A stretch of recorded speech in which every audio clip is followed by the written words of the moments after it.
Good morning, good afternoon, and good evening.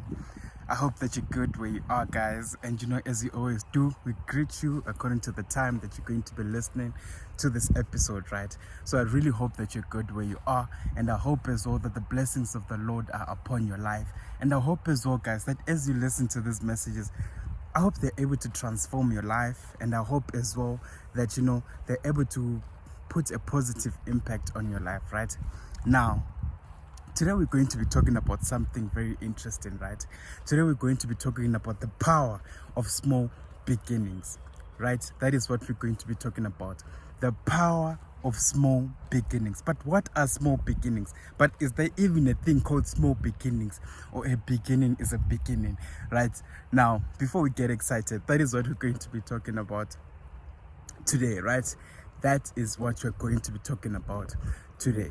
Now, we're going to derive our message from the book of Nehemiah, chapter 2, right? That is where we're going to get our main context from the book of Nehemiah, chapter 2. Now, when you go to the book of Nehemiah, chapter 2, we realize that now, remember what we talked about on the previous episode, where we talked about Nehemiah, chapter 1, and we talked about how everything worked and how he was able to speak to God. And so I always also said that learn to pray for your friends. Now, this is a continuation of that, right? And this is a continuation into chapter 2. Now, when you come to chapter 2, everything has been said and done. He has left the king's palace and he has now made his way to the place where he was supposed to build the house of the Lord. He then comes to a point whereby once he has arrived, he takes a meal, right, and decides to go at night to see the position, to see the state of which Jerusalem was in, right? And as he goes out there, right, and as he goes out there, he sees that the gates are burned down, and he sees that, everything is in desolation, right? Everything is just in ruins. There is no order. Things have been burned down, like everything is gone and is burnt down, right? And he looks at this, and this is what he does through the night, and he navigates and he accepts this reality. And as he looks into this reality, and he accepts this reality, but he keeps in mind the picture of the vision that he had to build the house of the Lord, despite the environment that he had seen, despite the environment of the burnt gates, of everything else.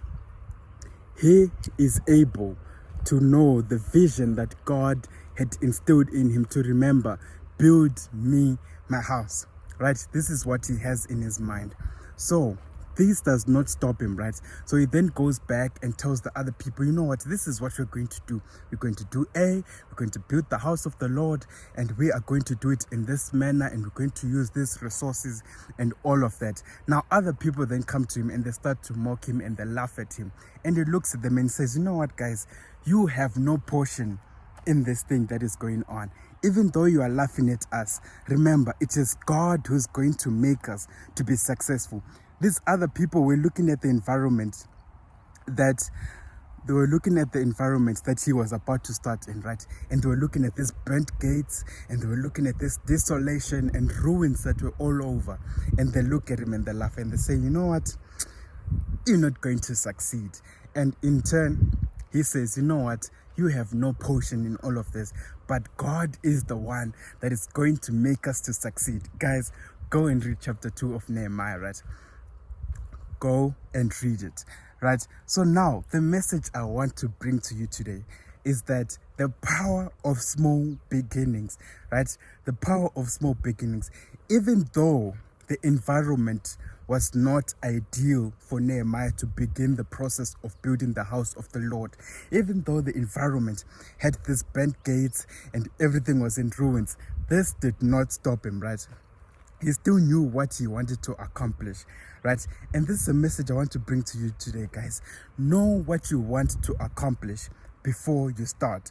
The only thing that is going to make you to start is because you know what you want to accomplish, right?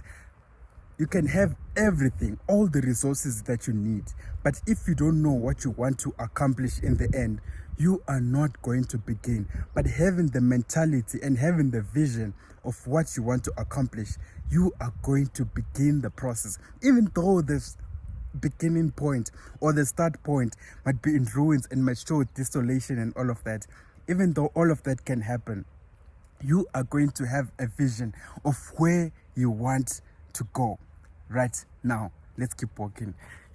So this is what happens. And then he ends up building the house of the Lord. But that's a chapter for another day, right? That's a chapter for another day. But the message I just wanted to bring to you today, guys, is that the power of small beginnings. Know where you want to go. If Nehemiah didn't know the end vision of building the house of the Lord, had he seen the ruins, he was going to stop and he was going to complain. But the fact that he stopped and looked at the environment and accepted the reality that things were in ruin, but he still kept the vision or foresight of where he wanted to go. This is what made him to be able to build the house of the Lord. And this is just the message I want to bring to you today, guys, that know where you want to go. Even in that small beginning, guys, you are not going to begin unless you know where you want to go. Right? You might have all the resources that you need. You might have anything that you need, but not knowing where you want to go, you are not going to begin. The power of small beginnings, guys. You must start where you are. Right now, wherever you are, you have everything that you need in order for you to be successful. You have everything that you need, guys. Don't worry about the many other things that you want. You see your vision. Sometimes you might have a vision for the house, but right now you only have the material. Start with the material, for it's the material that makes the house. I hope you're getting what I'm saying, guys. But also as well, if you don't know where you're going, you are not going to begin, right? If you don't know the end goal that you have, you are not going to begin, right?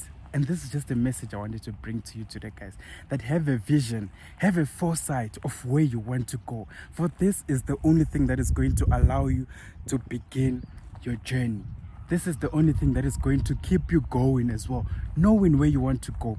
Accept the reality, guys. Accept the reality, just like Nehemiah did.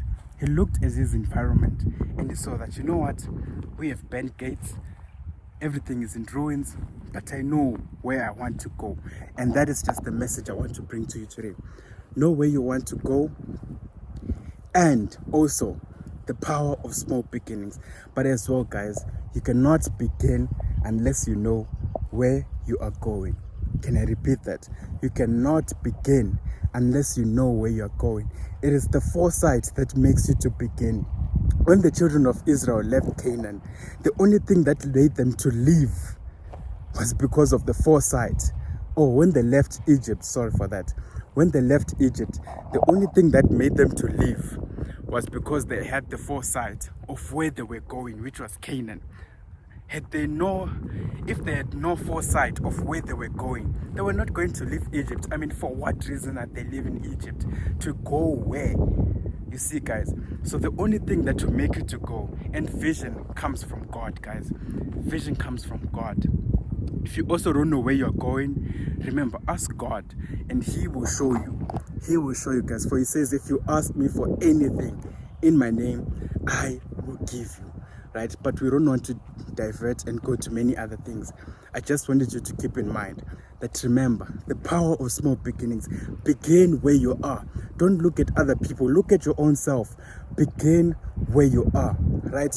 Begin where you are. You have everything you need right now to start, to work on that goal, to work on that vision. Right? You have everything that you need right now. You don't need to look at other external sources, but you need to look at yourself.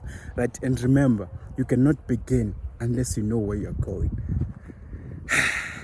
I hope you heard me, guys, and I hope you are going to have a good day from this point onwards. So until next time, may God bless you.